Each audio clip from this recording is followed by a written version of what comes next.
Everyone says that you need money to make money. I didn't. I started my career at $60,000 a year, and that already felt like so much at the time. But by 30, I was a self-made millionaire. Not because of a big raise or some trust fund, but because of 4 money habits that rewired how I think about wealth and helped me build a business that actually creates it. Let me show you how. It starts with seeing money for what it actually is, a relationship. And like any relationship, eventually you have to ask, so what are we? Because whether you realize it or not, your relationship with money shapes everything. How safe you feel in your body, how you show up in your business, even how you treat yourself and the people around you. But it's hard to know what that relationship looks like when it's not staring you in the face. Here's the approach that helped me make it real and something that you can use right now. Picture money sitting across from you on a chair in the room. What do they look like? What's their vibe? What are they saying to you? When I first did this, my answer shocked me. I imagined money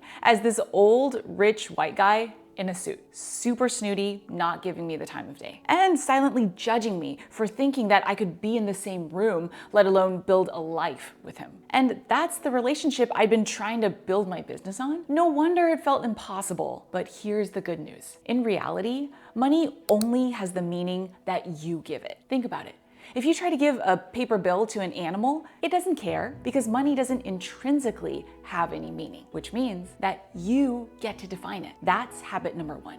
Redefine your money relationship. The fastest way to start is by asking yourself 2 questions. First, what money memories are you carrying around? For me, I grew up in an immigrant middle-class family, and I got the message loud and clear. Money is hard to make, so be grateful for what you get. I watched my dad work so hard his entire life while being massively underpaid, but he never asked for a raise because asking was wrong. Like, greedy and shameful. So no surprise, wanting to make a decent amount, not even a lot, felt bad to me. If you were raised this way too, then you know it creates so much inner conflict, which brings us to the second question. What emotions are tied up in how you think about money? A great therapist once told me something that changed my life. She said, "You've basically made money your parents. My self-worth, my safety, my validation, it was all wrapped up in how much I earned or saved or spent." And let me tell you, when money becomes your replacement parent, it's a constant cycle of never feeling good enough, where you're always waiting for the bottom to drop out so that you can prove that you really aren't good enough, while feeling so guilty anytime you spend anything,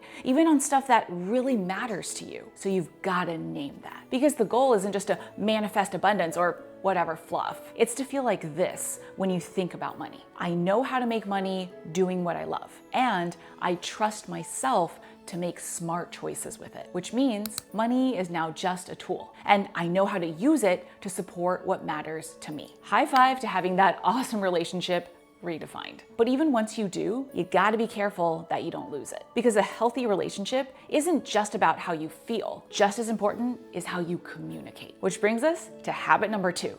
Get your eyes on your money. Too many entrepreneurs, especially women, ignore this part.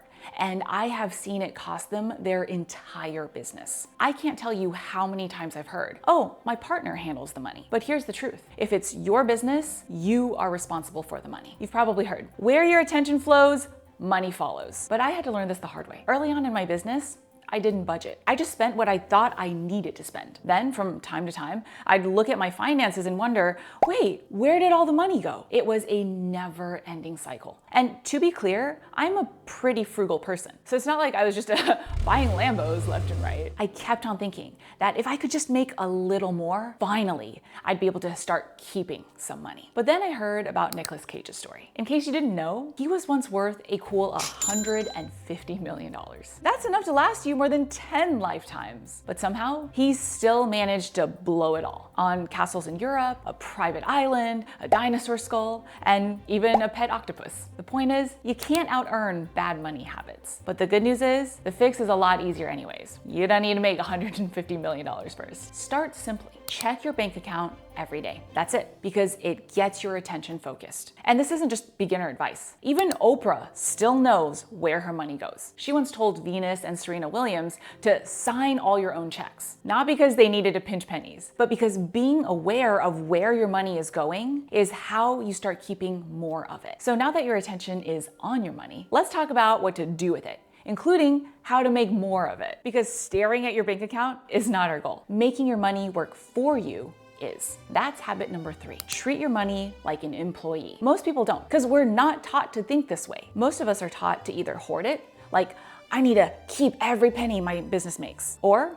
tie our self-worth to it. Like, if I make more, that means I'm smarter or more successful. But here's the reality. Your business's money is not your personal money, even if you own 100% of your business. First, there's what it costs you to run the business. And even after that, that's what helps you grow your business, yourself, and thus your life. Here's what that looked like for me in the beginning. Very early on, I invested in a professionally designed website using some of my salary from my 9-to-5. I didn't need to technically because I was already getting clients, but I knew that I wanted to do this for life. And I wanted to be taken seriously. Plus, I was wasting a lot of time trying to do it all myself, like staying up until 4 a.m. just to fix a little pop-up. So even though it cost me $10,000, which up until that point was the biggest purchase by far I'd ever made in my entire life, it was 1,000% worth it because it up-leveled my brand, supported where I wanted to go, and freed me up to focus on the things that I am good at. Since then, over the past 11 years, I've invested well over $1 million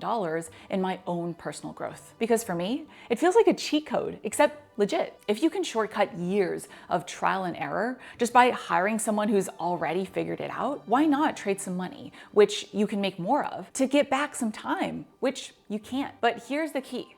This is not one size fits all. Only you can decide what's worth that trade for you. I did my own very bad video editing for years before I hired a professional because that was the right call for me and my business at the time. But no matter how frugal and intentional you are with your money, you can only take that so far, which is where this 4th money habit comes in. This one is my favorite. It's the one that completely transformed my business and my bank account. Raise your money ceiling. Most people don't even realize that they have one. I didn't either. For years, I kept hitting the same income level over and over, no matter how hard I worked or what I tried. And it wasn't because I didn't know what I was doing. As crazy as it sounds, it was because deep down, I didn't actually believe that I was someone capable of making more. I'd see someone making multiple 7 figures and think, wow, they must be perfect. I'd have to be perfect to get there too. And well, since I'm not, guess it's not gonna happen. The thing is, that kind of thinking keeps your goals on a pedestal, which means that they will always be above you. But here's what I've now learned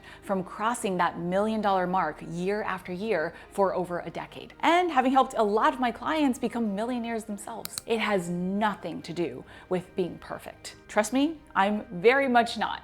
Just ask my husband. What it is all about boils down to this. You add value equals you receive money. Ultimately, that's all business is, an exchange of value. Once I truly internalized that it had nothing to do with me, my worth, or my perfection, everything shifted. Because now I just have to add more value. And the same thing goes for you. Here's a practical way to start increasing your ceiling. Surround yourself with people who think bigger. Just like you never want to be the smartest person in the room, you also don't want to be the richest either. Because people who are used to making a lot of money, their attitude is, of course I'm gonna grow. Of course I'm gonna add more value.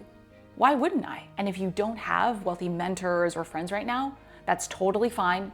I started there too. But you can still borrow their mindset. Asking ChatGPT to role play Warren Buffett as your mentor seriously is pretty good. Watch YouTube videos like this one of successful business owners and listen to how they talk and think about money. Read the books that shaped their thinking. Speaking of, if you want to raise your money ceiling even more so that you can make more and have more, this next video is a must watch. It's about the book that changed my entire relationship with money. No joke. The year I finally read it, I went from employee to 7-figure business owner. Click the video to watch, and I'll see you over there.